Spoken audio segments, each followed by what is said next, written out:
اس عنوان پر بھی بہت کم خطابات ہوتے ہیں، اور وہ عنوان ہے تعلیمات غوث اعظم۔ یہ ایک اچھا عنوان ہے، سنجیدہ ٹاپک ہے، سنجیدہ عنوان ہے۔ اکثر تو مجھے وہاں بلایا جاتا ہے، میں جاتا بھی ہوں، لیکن ساتھ میں پھر افسوس ہوتا ہے تھوڑا کہ جن علاقوں میں بدعقیدہ زیادہ کام کر رہے ہیں تو پھر بلایا جاتا ہے کہ یہاں بدعقیدگی پھیل رہی ہے، اب آپ آئیے۔ یعنی ہمارے کام کرنے کا طریقہ یہ ہے کہ اگر ہمارا دشمن کام کرے گا تو پھر ہم جوابی کارروائی کریں گے، اور اگر ہمارا دشمن خاموش بیٹھا ہے تو ہم بھی خاموش بیٹھے رہیں گے۔ ہم یہ نہیں کریں گے کہ ہم پہلے سے ہی جلسوں کے انعقاد کرتے رہیں، اجلاس لیتے رہیں اور اپنے عقیدہ اہل سنت کو لوگوں میں عام کرتے رہیں۔ یہ ہماری طرف سے نہیں ہوتا ہے۔ جب ہم پر کوئی حملہ ہوگا تو ہم جوابی کارروائی کریں گے۔ یہ کمی ہے اور اس کی اصلاح ہونی چاہیے۔ اللہ تعالی ہم اہل سنت کو اس کی اصلاح کرنے کی توفیق عطا فرمائے۔ اور جن نوجوانوں نے آج کی اس بزم کو سجایا ہے، یقیناً جلسہ بڑا ہو یا چھوٹا ہو، محنت لگتی ہے، مشقت لگتی ہے، کاوشیں کی جاتی ہے، اور ہر محنت اور ہر کاوش اس بات کی متلاشی ہے کہ ہم امید کریں کہ رب تبارک و تعالیٰ اس پر ہمیں اجر و ثواب عطا فرمائے گا۔ اس کی بارگاہ میں تعداد نہیں دیکھی جاتی، خلوص دیکھا جاتا ہے۔ اور یقیناً ہمارے نوجوانوں نے، ہمارے احباب نے خلوص اور للہیت کے ساتھ آج کی اس بزم کا انعقاد کیا۔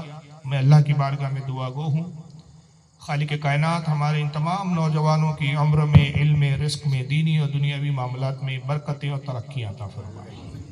ساتھ ہی مسند رسول پر جس قدر بھی علماء ذویل احترام تشریف فرمائے، ان کے لیے بھی دعا گو ہوں کہ اللہ تعالیٰ ان سب کی تمام مشکلیں اور پریشانیوں کو دور کرے اور انہیں بھی دن دگنی رات چوگنی دینی دنیاوی تمام معاملات میں برکتیں اور ترقیاں عطا فرمائے۔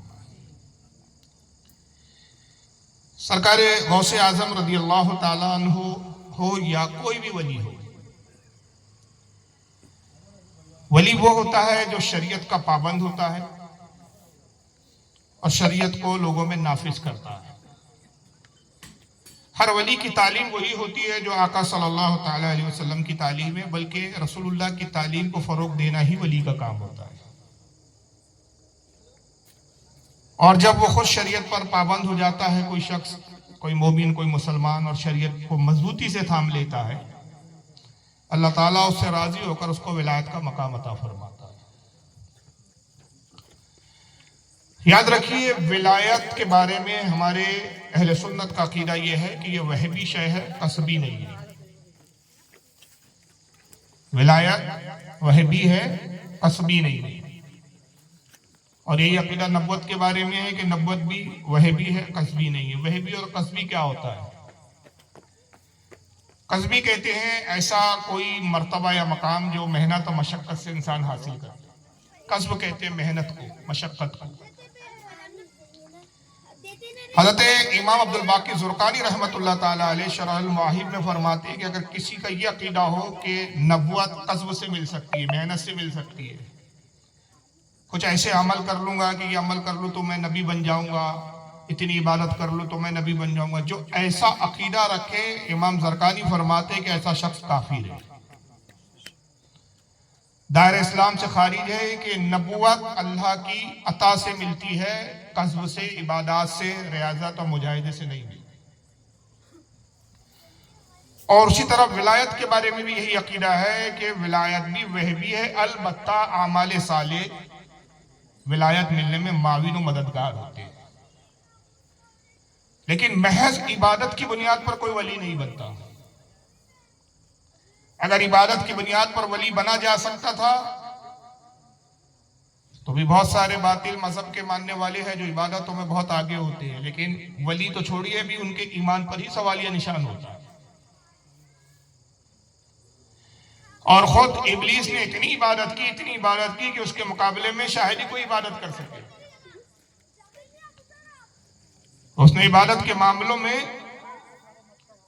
فرشتوں کو بھی اپنا ثانی نہیں رکھا، اس لیے کہ فرشتوں سے بہتر اور بڑھ کر اس کی عبادت تھی ظاہراً۔ وجہ کیا تھی؟ فرشتوں کی عبادت نفس کے علاوہ تھی، نفس نہیں ہے فرشتوں کو، شیطان اور ابلیس کو نفس ہے، کیونکہ وہ جن سے ہے، قوم جن سے ہے۔ اپنے نفس کو مار کر، اپنے نفس کو کچل کر اس نے اللہ کی عبادت کی، اور اتنی کی کہ علماء نے کہا کہ اگر اس کی عبادتوں کا تخمینہ نکالا جائے اور اس کا ایک ٹائم آف پیریڈ گنا جائے تو 90 لاکھ سال ہوتے ہیں۔ 90 لاکھ سال عبادت کی، لیکن اپنی ولایت کو، اپنے مقام و مرتبے کو بچا نہیں سکا۔ تو پتہ چلا کہ چاہے ولایت ہو یا جو بھی درجہ اور مقام ہے، یہ محض اللہ کی عطا سے ملتا ہے، اور اللہ جسے چاہتا ہے یہ مقام و درجہ عطا فرماتا ہے۔ جہاں تک غوث اعظم رضی اللہ تعالیٰ عنہ کا تعلق ہے، سرکار غوث اعظم رضی اللہ تعالیٰ عنہ عبادت کی بنیاد پر ولی نہیں بنے۔ یہ فضل الہی تھا، رب تبارک و تعالیٰ کا فضل و کرم تھا کہ سرکار غوث اعظم کو اللہ تعالیٰ نے مادرزاد ولی بنایا، پیدائشی ولی ہے، مگر ابتدا تا وصال، یعنی آپ کی انتہا تک اگر ہم غوث اعظم کی زندگی کے حالات دیکھیں، آپ کے ہر حالات کو پڑھیں گے آپ اور جانیں گے تو ہر لمحہ، ہر آپ کی ادا میں آپ کو دین کی تبلیغ نظر آئیں گی، دین کی تعلیم نظر آئیں گی۔ سرکار غوث اعظم رضی اللہ تعالیٰ عنہ جیسی اولاد کب پیدا ہوتی ہے؟ نیک اولاد کے لیے والدین کا بھی دیکھ ہونا ضروری ہوتا ہے۔ یہ نہیں ہو سکتا کہ آپ بیج جو ہیں وہ ببول کے کانٹوں کا بوئیں اور امید یہ رکھیں کہ اس سے پھل اگے۔ اچھا پھل چاہیے تو درخت بھی اچھا ہونا چاہیے، درخت کی جڑیں اچھی ہوں گی، درخت اچھا ہوگا تو پھل بھی اچھے ہوتے ہیں۔ سرکار غوث اعظم رضی اللہ تعالیٰ عنہ کے والدین کون تھے؟ کیا درجہ تھا، کیا مقام تھا، کیا پرہیزگاری تھی، کیا تقوی تھا، کیا تعلیم ملتی ہے رسول حضرت غوث اعظم رضی اللہ تعالیٰ عنہ کے والدین کی سیرت کو جب ہم دیکھتے اور پڑھتے ہیں۔ میں تاریخ کے اس حصے پہ لانا چاہتا ہوں کہ ایک نوجوان، ایلان کے اندر ایک نوجوان ہوا کرتا تھا جس کا نام ابو صالح، شیخ ابو صالح۔ گیلان کے ایران کا علاقہ ہے، اصل نام اس کا گیلان ہے، گاف سے، لیکن چونکہ عربی زبان میں گاف کا استعمال نہیں ہوتا اس لیے اس کو جیلان کہا جاتا ہے۔ آل رسول امام حسن کی اولاد یہ نوجوان، امام حسن سے اس کا نسب ملتا تھا۔ اس نوجوان کا نام تھا محمد شیخ ابو صالح، اور جہاد میں شرکت کرنے کا جذبہ، جہاں بھی معلوم ہو جائے کہ اللہ کی راہ میں کوئی جماعت جہاد کے لیے نکلی ہے، یہ فی سبیل اللہ بغیر کسی مال غنیمت کی لالچ کے جہاد میں شریک ہو جاتا تھا۔ نوجوان اس بنیاد پر لوگوں نے اس کو جنگی دوست کہنا شروع کر دیا۔ جنگی دوست فارسی زبان میں یعنی جنگ کو دوست رکھنے والا، جنگ کو پسند کرنے والا۔ شباب اور جوانی کے عالم میں شیخ ابو صالح اس نوجوان کا معمول یہ ہے کہ دن میں روزہ رکھتے ہیں، رات میں عبادت میں مشغول رہتے ہیں، اپنی پارسائی کی حفاظت کرتے ہیں۔ شباب اور خوبصورتی کی عالم میں بھی نہ بدنگاہی ہے، نہ کسی عورت کی طرف کوئی غلط نگاہ اٹھتی ہے، دنیا اور مافیا سے دور اپنی دنیا میں مگن ہے اور عبادت الہی میں مشغول ہے۔ اتنی دیر کے لیے بازار جاتے ہیں کہ ایک وقت کی غذا کا انتظام ہو جائے۔ بعض اوقات یہ ہوتا ہے کہ فاقے گزرتے ہیں، مسلسل روزے گزرتے ہیں، مگر اللہ کی رضا پر راضی اور صبر کر رہے ہیں۔ ایک مرتبہ حضرت شیخ ابو صالح مسلسل روزے رکھ رہے تھے، اور عجیب اتفاق تھا کہ نہ سحری میں کوئی چیز میسر آتی تھی نہ افطار کی۔ پانی پی کے سحری کر لیتے ہیں اور پانی ہی پی کے افطار کرتے ہیں۔ افطار کا وقت ہو گیا، مسلسل روزوں کا سلسلہ چل رہا تھا۔ دریا کے کنارے بیٹھے ہوئے ہیں کہ بس جیسی ہی افطار کا وقت ہو تو اب اسی دریا کے پانی کو پی کر میں روزہ بھی افطار کر لوں، اسی پانی سے وضو کروں اور پھر نماز مغرب ادا کروں۔ اس ارادے سے دریا کے کنارے بیٹھے ہیں تو اچانک نظر پڑتی ہے کہ دریا میں ایک سیب بہتا ہوا آ رہا ہے۔ خیال آیا کہ یہ اللہ کی طرف سے ہے، رب تبارک و تعالیٰ نے میرے افطار کا انتظام فرما دیا ہے۔ سیب بہتا ہوا قریب سے جب قریب آیا، آپ نے ہاتھ بڑھایا اور سیب کو اٹھا لیا، اور سیب کو اٹھانے کے بعد اسی سیب سے پھر افطار فرمایا۔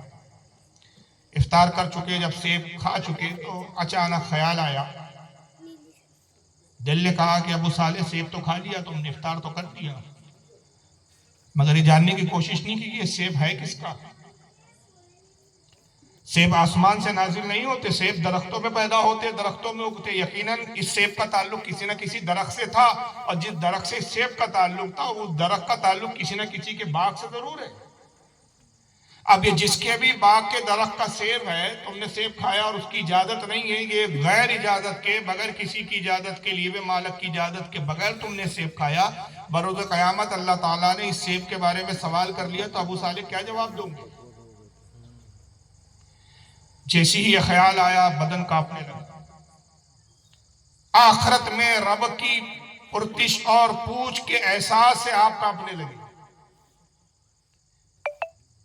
پہلے تو یہاں ہمیں اس واقعے میں ایک درس ملتا ہے کہ ایک سیب جو قدرتی طور پر آیا تھا، اس میں کوئی چوری نہیں تھی، کسی کا مال دبانا نہیں تھا، کسی کے درخت سے توڑا نہیں تھا، مگر اس کے باوجود بھی اللہ کی بارگاہ میں حلال و حرام کے جواب دہی کا اتنا احساس ہے کہ یہ مال میرے لیے حلال نہیں تھا، درست نہیں تھا، اور میں نے مالک کی بغیر، جس کا سیب ہے، جس کے باغ کا ہے، اس کی اجازت کے بغیر اس سیب کو کھا لیا۔ قیامت میں رب نے پوچھ لیا کیا جواب دوں گا؟ اندازہ لگائیے آج ہمارے حالات کیا ہے، ہم اپنے دوستوں کے، احباب کے، پڑوسیوں کو کتنے مال کھا جاتے، کتنے دبا دیتے اور احساس بھی نہیں۔ وجہ یہ ہے کہ ہمارا اعتماد آخرت سے کمزور ہوتا جا رہا ہے۔ میں نے تو ایسے بعض نام نہاد مسلمان بھی دیکھے، اللہ معاف کرے اور ان کی اصلاح کرے اور اللہ ان کو ہدایت دے، کہ جو یہ بے باکی کے ساتھ کہتے ہوئے نظر آتے ہیں کہ میاں وہاں کا کس نے دیکھا ہے، جو زندگی گزارنا یہی گزار لیجئے، جو کرنا یہی کر لیجئے، وہاں کا کس نے دیکھا۔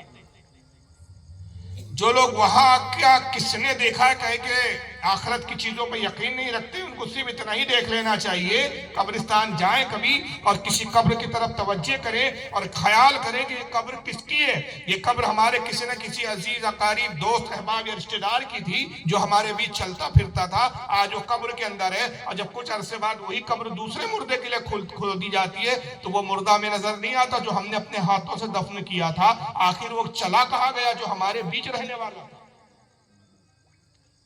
کوئی ذات تو ہے کہ جس نے عدم سے وجود بخشا اور وجود سے پھر عدم میں لے گیا، غائب سے حاضر میں لایا اور حاضر سے پھر غائب کر دیا، کوئی ذات تو ہے ایسی موجود۔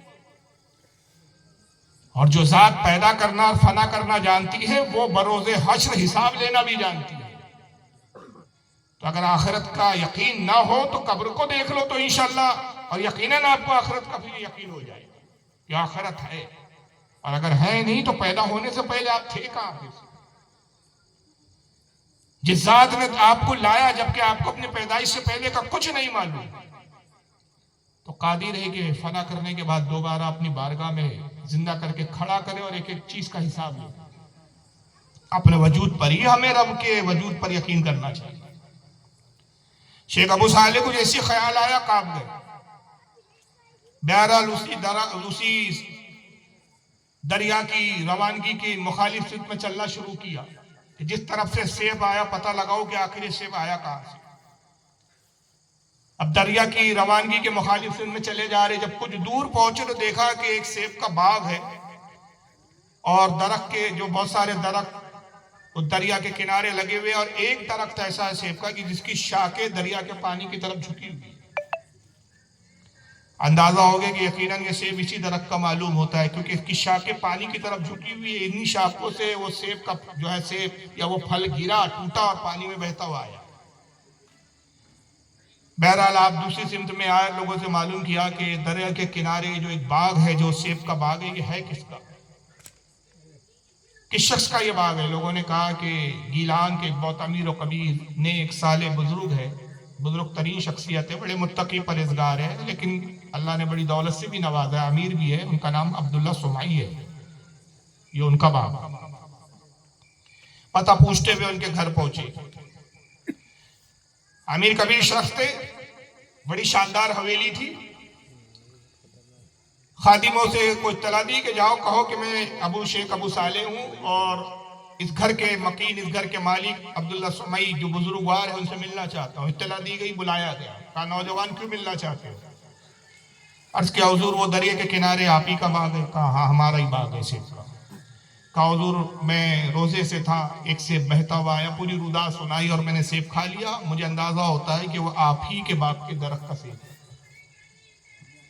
چونکہ میں نے آپ کی اجازت کے بغیر وہ سیب کھا لیا ہے، اللہ نے اگر قیامت کے دن پوچھ لیا تو میں کیا جواب دوں گا؟ میں اس غرض سے آیا ہوں کہ خدا کے واسطے جو بغیر اجازت کے آپ کے باغ کا جو سیب میں نے کھایا اس کے لیے آپ خدا کے واسطے مجھے معاف فرما دیجیے، میں معافی کے لیے آیا ہوں۔ باخدا اگر میرے پاس اتنی رقم ہوتی کہ جتنی رقم میں ایک سیب خریدا جاتا ہے تو میں رقم دے کے آپ کو راضی کر لیتا، لیکن میرے پاس رقم نہیں ہے، میں مفلس شخص ہوں، مسکین شخص ہوں، خود مسلسل روزے اور فاقوں سے ہوں، اس لیے میں اللہ کا واسطہ دیتا ہوں کہ اللہ آپ مجھے معاف فرما، اور اپنی زبان مبارک سے کہہ دیں کہ میں نے جو تم نے میری اجازت کے بغیر میرے باغ کا سیب کھایا میں نے اس کے لیے معاف کیا۔ حضرت عبداللہ سمعی رحمۃ اللہ تعالیٰ علیہ بزرگ نے دیکھا تو حیران ہو گئے، نوجوان جن کو نوجوانی میں تو آدمی اپنے طاقت اور اپنے آپ میں مگن ہوتا ہے، حرام و حلال کا امتیاز نہیں ہوتا ہے، یہ تقوی، یہ پرہیزگاری، یہ اللہ کی بارگاہ میں جواب دہی کا احساس، آج تک میں نے ایسا نوجوان دیکھا ہی نہیں۔ سر سے پیر تک دیکھا حضرت عبداللہ سمعی نے، اور پھر ایک خیال دل میں آیا اور اس خیال کی تکمیل کے لیے کہا کہ ٹھیک ہے نوجوان، اگر تم اس سیب کے عوض معافی کے طلبگار ہو، معافی چاہتے ہو تو ہماری بھی ایک شرط ہے، اگر وہ شرط پوری کر دو تو ہم معاف کر دیں گے۔ کہا حضور بتائیے کیا شرط ہے آپ کی؟ کہا شرط یہ ہے کہ ہمارے اسی باغ کی، جس باغ کا سیب تم نے کھایا ہے، اس باغ کی 1 سال تمہیں مکمل رکھوالی کرنی ہو، اگر تم اس باغ کی رکھوالی کرو اور یہ خدمت منظور کرو تو پھر ہم تمہیں 1 سال کے بعد، ٹھیک آج ہی کی تاریخ، آج ہی کے دن جب 1 سال گزر جائیں گا ہم معاف کر دیں گے، اور اگر تمہیں یہ منظور نہ ہو تو تمہاری مرضی، تم چلے جاؤ، لیکن ہم تو پھر معاف نہیں کریں گے۔ نوجوان ابو صالح نے ایک لمحے کے لیے سوچا، زیادہ وقت نہیں لیا، زیادہ فکر نہیں کی، آپ اور ہم ہوتے تو 2-4 تو گالیاں بکتے، کہتے بڑے میاں سٹیا گئے ہو، ایک سیب کے لیے 1 سال کی خدمت لینا چاہتے ہو، بیوقوف سمجھ رکھا ہے، معاف کرنا ہے کرو ورنہ جاؤ تم اور تمہارا کام، 2-4 گالیاں بکتے ہو نکل جاؤ، کہتے سٹیا گیا بڈھا۔ یہ ہم تھے، لیکن وہ بات ہو رہی ہے شیخ ابو صالح اللہ کے ولی کی ہو رہی ہے۔ ایک لمحہ سوچا اور زیادہ دیر نہیں لی اور فوراً کہا کہ حضور اگر اس ایک سیب کے عوض 1 سال محنت کرنے کے بعد آپ کی باغ کی رکھوالی کے عوض اگر آپ معاف کرنے کے لیے تیار ہیں تو میں اس کے لیے بھی راضی ہوں۔ کہا بھی جاؤ آج ہی سے وہ باغ تمہارے حوالے ہے اور اس باغ کی رکھوالی تمہارے ذمہ ہے۔ باغ ہے، باغ کی رکھوالی کرنا شروع کیا، روزانہ درختوں کو پانی دیتے ہیں، باغ کی سوکھی پتیاں جھڑ کے جو زمین پہ گر جاتی ہے اس کو صاف کرتے ہیں، درختوں کی دیکھ بھال کرتے ہیں، پھلوں کی دیکھ بھال کرتے ہیں، باغ کی رکھوالی کر رہے ہیں اور وہیں پر مقیم ہیں۔ دن گزرتے رہے، ایک عرصہ گزر گیا، ایک عرصے کے بعد حضرت عبداللہ سمعی اپنے چند دوستوں اور احباب کے ساتھ اس باغ میں تشریف لاتے ہیں۔ اس غرض سے دوستوں کے ساتھ آئے کہ بھئی دوستوں کو باغ میں لے جاؤں گا، کچھ پھل کھلاؤں گا، کچھ تفریح ہوگی اور جو ان کی ضیافت ہوگی۔ پہنچے، آواز دی ابو صالح، جی حضور حاضر ہوں میں۔ کہا ہمارے احباب آئے ہیں، دوست آئے ہیں، کچھ میٹھے قسم کے، لذیذ قسم کے سیب درختوں سے توڑو اور کسی اچھے تشت میں، کسی اچھے برتن میں سجا کر ہمارے دوستوں کے سامنے پیش کرو، ان کی ضیافت کرو، ان کی مہمان نوازی کرو۔ جی سرکار جو۔ ابو صالح گئے، کچھ درختوں سے پھلوں کو توڑا، دھویا، صاف کیا اور تشت میں ایک رکاب میں اس کو سجا کر دوستوں کے سامنے لایا۔ دوستوں نے جیسی سیب کھانا شروع کیا، ایک عجیب اتفاق تھا، جو سیب اٹھاتے اور جب کھاتے تو وہ سیب بدمزہ اور کھٹا قسم کا ہوتا، ایک بھی سیب اس میں لذیذ اور میٹھا نہیں تھا۔ وہ دوست اٹھاتے اور کہتے یہ کیسے بدنما اور بدمزہ قسم کا یہ پھل ہے، نہ ان میں مٹھاس ہے نہ ان میں لذت ہے۔ جب ابو صالح نے دیکھا تو تھوڑے سے ناراض ہوئے اور حضرت عبداللہ سمعی نے دیکھا تو تھوڑے سے ناراض ہوئے اور ابو صالح کی طرف دیکھ کے کہا کہ نوجوان بڑی عجیب بات ہے، اتنے دن ہو گئے، کچھ مہینے گزر چکے ہیں تمہیں اس باغ کی رکھوالی کیے ہوئے، لیکن بڑی عجیب بات ہے کہ اتنے دنوں میں اب تک تمہیں پتہ نہیں چلا کہ کس درخت کے پھل شیریں اور میٹھے ہوتے ہیں اور کس درخت کے پھل جو ہے وہ بدنما اور بدمزہ ہے۔ اتنے دن میں تو تمہیں تجربہ ہو جانا چاہیے تھا کیسے پھل لائے ہو کہ میرے دوست ناراض ہو گئے؟ آپ بڑے ادب کے ساتھ عرض کرتے ہیں کہ بزرگوار میں معافی چاہتا ہوں، یقیناً باخدا میں ان درختوں کے پھلوں کی مزے سے واقف نہیں، ان درختوں کے پھلوں کی تاثیر سے واقف نہیں۔ وجہ یہ ہے سرکار کہ آپ نے مجھے باغ کی رکھوالی کے لیے رکھا ہے، مجھے سیب کھانے کی اجازت نہیں دی تھی۔ باخدا آج تک میں نے ان درختوں میں سے ایک سیب کا بھی استعمال نہیں کیا، ایک سیب کا بھی نہیں کھایا ہے، اس لیے میں نہیں جانتا کہ کن درختوں کے پھل میٹھے اور کن درختوں کے پھل بدمزہ ہیں۔ عبداللہ ابن سبعی نے جب یہ دوسرا ماجرا دیکھا تو ہل کے رہے، ایسا نوجوان تو میں نے دیکھا ہی نہیں، یہ کون سا یہ کہ فرشتہ صفت نوجوان ہے، یہ انسانی ہے یا فرشتوں کی صفت لے کر کوئی پیدا ہوا، کوئی اور مخلوق ہے؟ حیرت زدہ ہو گئے کہ جوانی میں یہ تقوی اور پرہیزگاری کا عالم۔ بہرحال متاثر ہوئے اور اس کے بعد کہا کہ ابو صالح میں اجازت دیتا ہوں کہ تم ضرورت محسوس کرو، بھوک محسوس ہو، تمہیں حاجت ہو تو جس درخت سے چاہو تم سیب کھا سکتے۔ بہرحال واقعہ ختم ہو گیا، جیسے تیسے 1 سال گزرا، ابو صالح ایک دن گن رہے، اور دن گننے کا مقصد یہ نہیں تھا کہ ٹائم جلدی ختم ہو جائے تو میں آزاد ہو جاؤں، وقت یہ تھا کہ کہیں اس سے پہلے انتقال نہ ہو جائے کہ بزرگوار معاف نہ کرے، اس سے پہلے ہی میرا انتقال نہ ہو جائے۔ بہرحال جیسے ایسے دن مکمل ہوا، جیسی وہ پورا 1 سال گزرا، حضرت عبداللہ سبعی کی اسی حویلی اور محل میں داخل ہوئے، سلام عرض کیا اور کہا سرکار میں ایک دن شمار کر رہا تھا، ممکن ہے کہ آپ بھی دن گن رہے ہو، آج ٹھیک 1 سال مکمل ہو چکا ہے، آپ نے جو مجھے حکم دیا تھا میں نے آپ کا وعدہ پورا نبھایا، جو میں نے وعدہ کیا تھا، 1 سال میں نے فی سبیل اللہ بغیر کسی رقم اور معاوضے کے میں نے آپ کے باغ کی رکھوالی کی۔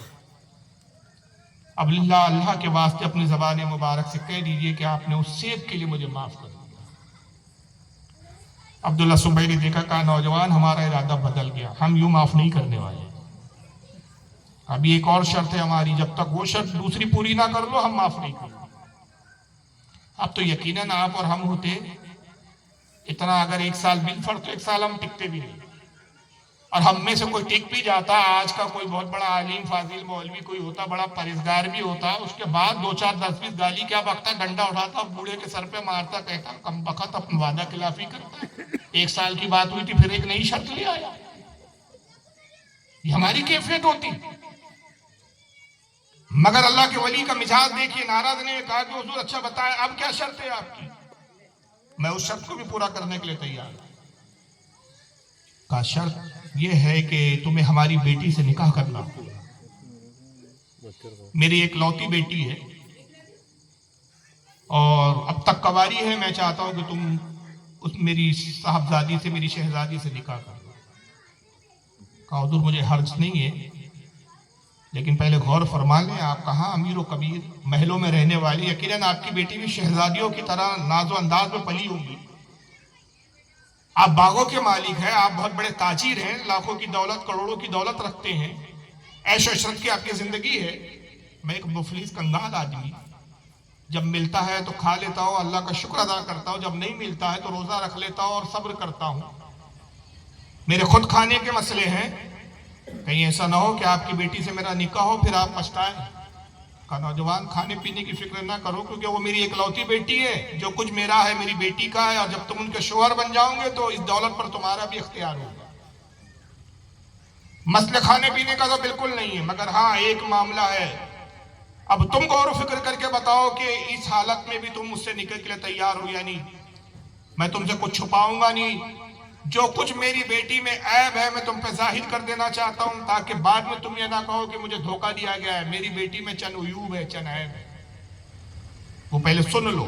کہا حضور مجھے کوئی اس سے غرض نہیں، مجھے تو غرض اس سے ہے کہ جو مجھ سے قصور ہو گیا کہ میں نے بغیر اجازت کے آپ کے باغ کا سیب کھایا، بس للہ وہ گناہ، وہ جو مجھ سے خطا ہوئی ہے وہ معاف ہو جائے۔ نوجوان جلد بازی مت کرو، سن لو، میری بیٹی میں عیب یہ ہے کہ وہ آنکھوں سے نابینا ہے۔ کیا ایک نابینا اندھی لڑکی سے بھی تم نکاح کرنا پسند کرو گے؟ کہا حضور ہاں مجھے منظور ہے۔ کہا سنو نوجوان جلد بازی نہ کرو، وہ کانوں سے بہری بھی ہے۔ کہا حضور پھر بھی مجھے منظور ہے۔ کہا وہ منہ سے گونگی ہے، بول نہیں سکتی۔ کہا مجھے منظور ہے۔ کہا ہاتھوں سے لولی ہے۔ کہا مجھے منظور ہے. کہا نوجوان یہ آخری ہے سن لو کہ پیروں سے لنگڑی ہے. کہا حضور مجھے پھر بھی مت. کہا عجیب نوجوان ہو, ایسی لڑکی سے نکاح کرنا چاہتے ہو جس کی آنکھیں نہیں, جس کے کان نہیں, جس کی زبان نہیں, جس کے ہاتھ لولے ہیں, جس کے پیر لنگڑے ہیں, جو اس قدر معذور ہو کہ معذور ہونے میں کوئی ایسی جسم کا حصہ نہیں, کوئی جسم کے ایسے اعضاء نہیں کہ جو صحیح و سالم ہو, پھر بھی تم نکاح کے خواہو. کہا حضور اگر اس کے عوض میرا جرم معاف ہوتا اور میں اللہ کی پکڑ سے بچ جاتا ہوں تو یہ سودا میرے لیے بہت سستا ہے, میں تیار ہوں. کہا دیکھو ہمارا کام سمجھانا تھا, ہم نے سمجھا دیا, اب تم راضی ہو تو اب ہم کیا کہہ سکتے ہیں.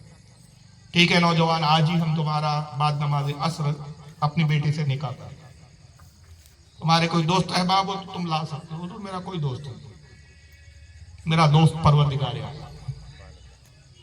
کہا اچھا ٹھیک ہے. عصر کے بعد نکاح ہوا, مختصر سی ایک تقریب ہوئی. حضرت عبداللہ سمئی نے اپنے چند عزیز و قریب دوست احباب کو بلوا لیا, مختصر سی تقریب ہوئی, نکاح ہو گیا. مغرب کے بعد دلہن کو اس کے کمرے میں بھیج دیا. نماز عشاء سے فارغ ہو کر حضرت ابو صالح اپنی دلہن سے ملاقات کے لیے کمرے میں داخل ہوئے. پہلی رات دلہن سے اپنی پہلی ملاقات, کمرے میں گئے, شمع روشن تھی کچھ. دلہن اپنے دلہن والے لباس میں ملبوس, اپنا چہرہ گھونگھٹ سے چھپائے ہوئے ہیں, سلام کیا, اور جیسی گھونگھٹ اٹھایا دوسرے ہی لمحوں قدموں بھاگتے ہوئے بھاگ آئے. جب باہر آئے صحن میں حضرت عبداللہ سمئی بیٹھے ہوئے تھے. اپنے سسر کے پاس جاتے کہتے حضور بہت بڑی غلطی ہو گئی, جو دلہن میرے کمرے میں پہنچائی گئی ہے معلوم ہوتا ہے کسی اور کی دلہن ہے, غلطی سے میرے پاس میرے کمرے میں پہنچا دی گئی. حضرت عبداللہ مسکرائے, کہا کہ یہ کیسے کہہ سکتے ہو کہ کسی اور کی دلہن ہے جو تمہارے کمرے میں پہنچائی گئی. کہا حضور جب میں نے گھونگھٹ اٹھایا تو خدا کی قسم ایسا حسن کا پیکر میں نے آج تک نہیں دیتا. ایک حسین و جمیل دوشیزہ تھی. میں نے سلام کیا تو اس نے مجھے جواب دیا. میں نے گھونگھٹ اٹھایا تو اتنے شرم کے مارے اپنے گھونگھٹ کو اپنے ہاتھوں سے پکڑ لیا. آپ تو فرماتے تھے کہ آپ کی بیٹی اندھی ہے, وہ مجھے دیکھ رہی تھی, اس کا مطلب اس کی آنکھیں ہیں. میں نے سلام کیا تو اس نے مجھے سنا, اس کا مطلب اس کے کان سالم ہیں. اس نے جواب دیا, اس کا مطلب وہ بولتی ہے. اور جب اس نے اپنے گھونگھٹ کو مضبوطی سے تھامنا چاہا, اس کا مطلب وہ ہاتھے سے سالم ہے اور پیروں سے سالم ہے. آپ نے جو میری بیوی کے بارے میں بتایا, میری دلہن کے بارے میں بتایا, وہ تو نابینا اور معذور ہے, مگر وہ تو معذور نہیں تھی. حضرت عبداللہ سمئی مسکرایا, کہا نوجوان میں نے جو کہا تھا وہ بھی سچ ہے, اور جس کو تم دیکھ کر چھوڑ کر آ رہے ہو وہ تمہاری اپنی شریک زندگی شریک حیات ہے, یہ بھی سچ ہے. کہا حضور یہ کیسے دو سچ ایک ساتھ ہو سکتے ہیں, یہ تو تضاد ہے معاملات میں. کہا سنو میں نے جو کہا تھا وہ سچ اس اعتبار سے کہ میں نے کہا میری بیٹی آنکھوں سے نابینا ہے, تو میں نے نابینا کہا اس سے مراد یہ تھی کہ آج تک اس نے کسی غیر محرم مرد کو دیکھا نہیں ہے. کانوں سے بہری ہے, اس نے آج تک کسی فاش گوئی کو سنا نہیں ہے, کسی غیر مرد کی آواز کو سنا نہیں ہے. منہ سے گونگی ہے, آج تک اس نے شریعت کے خلاف کوئی جملے کہے نہیں ہیں. اور یہاں تک کہ جب ہاتھوں سے لولی ہے, شریعت کے خلاف اس کا ہاتھ کہیں گیا نہیں ہے. پیروں سے وہ لنگڑی ہے, شریعت کے خلاف اس کا کوئی قدم اٹھا نہیں ہے. اس بنیاد پر میں نے کہا کہ وہ لنگڑی لولی معذور ہے. میں اپنی اتنی پرہیزگار اور متقی لڑکی کے لیے خود پریشان رہا کرتا تھا کہ اس کے لیے کیسے کہاں سے میں پرہیزگار ایسا نوجوان لاؤں. رب تبارک و تعالیٰ نے اسباب پیدا کر دیے اور تمہیں مشتق پہنچا دیا, جس کا جو حق تھا اللہ نے اس کو پہنچا دیا. جاؤ وہ تمہاری ہی دلہن اور تمہاری شریک زندگی. میں نے جو کچھ کہا تھا وہ بھی سچ تھا. حضرت عبداللہ نے جب یہ بتایا تو حضرت شیخ ابو صالح بڑے خوش ہوئے, اللہ کا شکر ادا کیا. پھر زندگی شروع ہوئی. یہی سرکار غوث اعظم کی والدہ ہے اور یہی سرکار غوث اعظم کے والد. یہ جو نیک سیرت خاتون جس نے کسی غیر مرد کو کبھی دیکھا نہیں تھا, شریعت کے خلاف کوئی جملے کبھی اپنے کانوں سے سنے نہیں تھے, غیر شرعی بات جس کی زبان سے کبھی نکلی نہیں تھی, شریعت کے خلاف کاموں کی طرف جس کے ہاتھ نہیں کبھی بڑھے, شریعت کے خلاف کاموں کے لیے جس نے کبھی اب قدم نہیں اٹھایا, ان کا نام تھا حضرت فاطمہ. اور یہ ہمارے غوث اعظم سرکار غوث پاک کی والدہ محترمہ. جب ماں اتنی پرہیزگار ہوتی ہے, باپ اتنا متقی ہوتا ہے, تب غوث اعظم جیسی اولاد پیدا ہوتی ہے.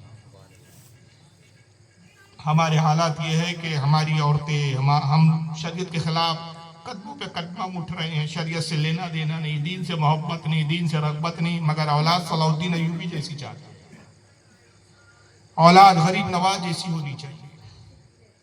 جب ہم خود نیک سیرت نہیں ہے تو اولاد کہاں سے؟ سرکار غوث اعظم رضی اللہ تعالیٰ عنہ کی والدہ، جن کا نام ہی فاطمہ نہیں تھا بلکہ نبی کی شہزادی فاطمہ کی سیرت کی پرتو تھی، عکس تھی، وہی کردار وہی سیرت تھی، خود سید زادی تھی، آل رسول خاندان، امام حسین کی نسل سے۔ اس بنیاد پر سرکار غوث اعظم نجیب الطرفین سعادت میں سے ہے۔ باپ کی طرف سے آپ کا نسب امام حسن سے جا کر ملتا ہے، ماں کی طرف سے امام حسین سے جا کر، دونوں اعتبار سے آپ نجیب الطرفین سعادت ہیں۔ بہرحال آپ کی ولادت ہوئی گیلان میں ہی،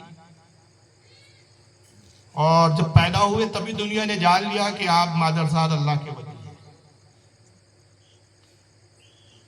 تو پہلے تو ہمیں یہاں ایک تعلیم و سبق ملتی ہے غوث اعظم کے والدین سے، اچھی اولاد چاہیے تو ہمیں خود کیسے زندگی گزارنی چاہیے،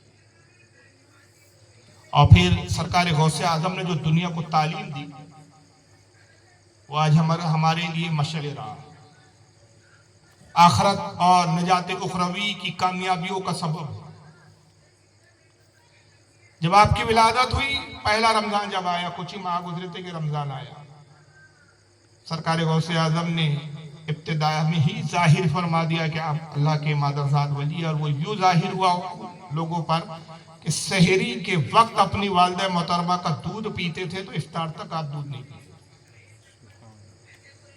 اور اس کو بہت زیادہ بڑے بڑے محدثین نے لکھا ہے، ایسا نہیں کہ کسی عام مولوی نے بیان کر دیا جذبات میں، اس کو بڑے بڑے محدثین اور بڑے بڑے عالموں نے، شاہ عبداللہ محدث دہلوی جیسی ذات اور شخصیت اخبار الاخیار کتاب میں نقل کیا ہے، ملا علی قاری جیسے جو محدث گزرے ہیں، روضۃ الخاطر الفاتر میں انہوں نے لکھا، امام ابو الحسن شطنوفی جیسے محدث نے اپنے وقت کے محدث بہجت الاسرار میں اس کو نقل کیا، بڑے بڑے محدثین نے اس روایت کو نقل کیا، حد تواتر تک یہ روایت پہنچی ہے کہ آپ رمضان المبارک جب پہلا رمضان آیا اسی وقت سے آپ نے روزے رکھے، کبھی آپ کا تا زندگی روزہ کبھی قضا ہوا ہی ہے۔ سحری میں آپ والدہ کا دودھ پیتے تو افطار تک آپ کچھ بھی نوش نہیں فرماتے۔ ابھی بچپنے کا عالم تھا کہ والد کا انتقال ہوا، بہرحال کچھ بڑے ہوئے، والدہ محترمہ مدرسے لے گئی، مکتب لے گئی، جب اس عمر کو پہنچے کہ جس عمر میں بچے کو مکتب میں داخل کیا جاتا ہے، پڑھائی کی ابتدا ہوتی ہے، مشہور واقعہ آپ نے 12 علماء سے سنا ہے، میں وہ تفصیل میں زیادہ نہیں جاؤں گا۔ والدہ لے گئی، استاد کی خدمت میں چھوڑا، کہا سرکار اس کو آپ پڑھائیں، علم سے آراستہ کریں۔ استاد نے بٹھایا، کہا بیٹا پڑھو بسم اللہ الرحمن الرحیم۔ سرکار غوث اعظم نے پڑھنا شروع کیا، بسم اللہ الرحمن الرحیم، الحمدللہ رب العالمین الرحمن الرحیم مالک یوم الدین۔ استاد نے تو بسم اللہ ہی پڑھایا تھا، غوث پاک نے جو قرآن عظیم پڑھنا شروع کیا اور استاد سنتا رہا، 1 پارہ ختم ہوا، 2 پارہ ختم ہوا، 3 پارہ ختم ہوا، 17 پارے تک غوث اعظم پڑھتے رہے، پھر خاموش ہو۔ اس وقت عمر آپ کی تقریباً یہ 3 سال کی رہی۔ استاد جھوم رہا ہے، غوث اعظم کی قرت میں میں ہو چکا ہے، ڈوب چکا ہے، اتنی دلکش اور مترنم آواز میں غوث اعظم قرآن کی تلاوت فرما رہے تھے۔ جب 17 پارے پڑھ کے آپ خاموش، استاد نے کہا شہزادے اور پڑھو اور پڑھو، کہا حضور اب اس سے آگے میں نہیں پڑھ سکتا۔ کہا تمہاری والدہ تو یہ کہہ کر لائی کہ اس کو علم سکھائیں، یہ بتاؤ یہ تم نے یہ 17 پارے کہاں سے حفظ کیے، کس استاد سے پڑھے؟ کہا حضور کسی استاد سے نہیں پڑھا، معاملہ یہ ہے کہ جب میں اپنی والدہ محترمہ کے شکم میں اتھر میں تھا، میری والدہ قرآن کی حافظہ ہے، ان کی عادت کریمہ تھی کہ گھر کے کام کاج جب میں مصروف رہتی، گھر کے کام بھی کرتے رہتی ہے، قرآن کی تلاوت بھی کرتے رہتی، اور میں اپنی والدہ کے شکم میں اس قرآن کی تلاوت کو سنتا رہتا اور یاد کرتا رہتا، یہاں تک کہ والدہ محترمہ 17 پارے ختم کر چکی تھی کہ میری ولادت ہو گئی۔ باخدا اگر میری ولادت میں کچھ اور تاخیر ہوتی تو میں اور مزید پارے پڑھ کر حفظ کر کے یاد کر کے آتا۔ حضور 17 پارے تو میں اپنی والدہ کے شکم میں اتھر سے سیکھ کر آیا ہوں، اب آگے آپ میری تعلیم کو مکمل۔ یہاں غوث اعظم کی والدہ کی ایک اور تعلیم ملتی ہے کہ جب بچہ شکم میں ہو تو قرآن کی تلاوت کی جاتی ہے کہ بچوں پہ وہی اثرات مرتب ہوتے ہیں. ہمارے ہاں جب ولادتوں کے وقت آتے ہیں، عورتیں حاملہ ہوتی ہیں، ڈاکٹر کہتا ہے مکمل بیڈ ریسٹ چاہیے. ہم ایسی حاملہ عورتوں کو پلنگوں پہ بٹھا دیتے ہیں، ٹی وی سیٹ لا کے رکھ دیتے ہیں، عامر خان اور سلمان خان جیسے نچیوں کی فلمیں دکھاتے ہیں، اور نتیجہ یہ ہوتا ہے کہ بچے جو پیدا ہوتے ہیں بھی نچنیاں پیدا ہوتے ہیں. کہاں سے اللہ کے ولی پیدا ہوں گے شکموں سے؟ کہاں سے نیک اور صالح بچے پیدا ہوں گے کہ جب ولادت کے وقت ہی نیکی عمل نہیں کیے جا رہے تھے، ولادت کے وقت ہی وہ اہتمام نہیں کیا گیا. جب بیج ڈالا جا رہا تھا اور بیج کو درخت بننا تھا تو جو اس کی نشو نما کا وقت تھا، اس میں جو پانی سینچا گیا وہ فحش گوئی اور بیہودہ چیزوں سے اس کی نشو نما ہوئی، تو پھل جو ملے گا تو کہاں سے ملے گا؟ کاٹے والا ہی تو پھل پیدا ہوگا. اور یاد رکھیے یہ بات صرف مذہبی پوائنٹ آف ویو سے نہیں کہہ رہا ہوں میں. حکیم بقرات نے لکھا ہے کہ حاملہ عورت میں تاثیر ہوتی ہے، اور آج کی ماڈرن میڈیکل سائنس بھی اس کو ایکسپٹ کرتی ہے کہ حاملہ عورت کے کمرے میں آپ جس قسم کی بھی تصویر لگا دیں یا جس چیز کو بار بار اس کی نگاہ میں لایا جائے، دکھایا جائے، بچے پر وہی اثرات مرتب ہوتے ہیں. حکیم لقمان کے زمانے کے ایک بڑا مشہور واقعہ نقل کیا گیا ہے. میں نے ایک حکایت پڑھی تھی، حالانکہ یہ بڑی عجیب بات ہے کہ اس کا لکھنے والا ایک غیر مسلم ڈاکٹر ہے اور اس کو باقاعدہ بہت ایوارڈ ملے. اس کی بڑی مشہور کتاب ہے، کئی زبانوں میں ترجمہ ہوئی، میڈیکل سائنس پہ ہے. تھوڑا سا سائنس پڑھنے سے اور میڈیکل سے مجھے دلچسپی ہے. اس کی کتاب تاج الحکمت بڑی مشہور ہے، اردو زبان میں تاج الحکمت ملتی ہے، کئی علماء پڑھتے ہیں اس کا نام یاد نہیں آ رہا ہے مجھے. ڈاکٹر کا انتقال ہو گیا، 1972 میں مرا ہوا. ہادی کے نام بتا دیا، ہریش چند ملتانی، ڈاکٹر حکیم ہریش چند ملتانی، اپنے وقت کا بہت بڑا ڈاکٹری کا میڈیکل سائنس کا اسکالر، کئی ایوارڈ ملے. تاج الحکمت اس نے کتاب لکھی. اس میں ایک واقعہ لکھا کہ حکیم لقمان کے زمانے میں ایک خوبصورت حسین و جمیل عورت، اور اس کا شوہر بھی بڑا خوبصورت اور حسین. اسے بچہ پیدا ہوا تو بالکل حبشی اور کالا. شوہر نے انکار کر دیا، میرا بچہ نہیں ہے. تو نے بدکاری کی کسی حبشی کے ساتھ، کسی کالے کے ساتھ جب یہ بچہ پیدا. بیوی نیک پارسا تھی، اس نے قسمیں کھائی، حلف اٹھائے کہ باخدا میں نے کوئی بدکاری نہیں کی، کوئی خیانت نہیں کی میں نے تیرے ساتھ. کہا پھر یہ بچہ، تو بھی گوری خوبصورت، میں بھی گورا خوبصورت، یہ بچہ کالا کیسے پیدا ہوا؟ اب بالکل کالا سیاہ. بات بڑی تو بادشاہ تک پہنچی. بادشاہ بھی حیران ہوا کہ یہ عجیب مسئلہ میں کیسے فیصلہ دوں. اچھا اس زمانے میں کوئی ڈی این اے ٹیسٹ تو تھا نہیں، آج آسانی کہ ڈی این اے ٹیسٹ کرا لو تو پتہ چل جائے کس کا بچہ ہے. بادشاہ نے حکیم لقمان کو بلایا. حکیم لقمان نے معاملے کو بڑے غور سے سنا. عورت سے جب بات کی تو حکیم لقمان کو یقین ہو گیا کہ عورت جھوٹ نہیں کہہ رہی ہے. آپ نے فرمایا کہ تمہارا مجھے گھر دکھاؤ. گھر لے لایا گیا. حکیم لقمان کو کہا وہ کمرہ دکھاؤ جہاں تم سوتی تھی. وہ خوابگاہ میں لے گئی، کمرہ دکھایا تو وہاں حکیم لقمان نے دیکھا کہ جہاں اس کے سونے کا پلنگ تھا ٹھیک اس کے سامنے ایک حبشی غلام کی تصویر لگی ہوئی.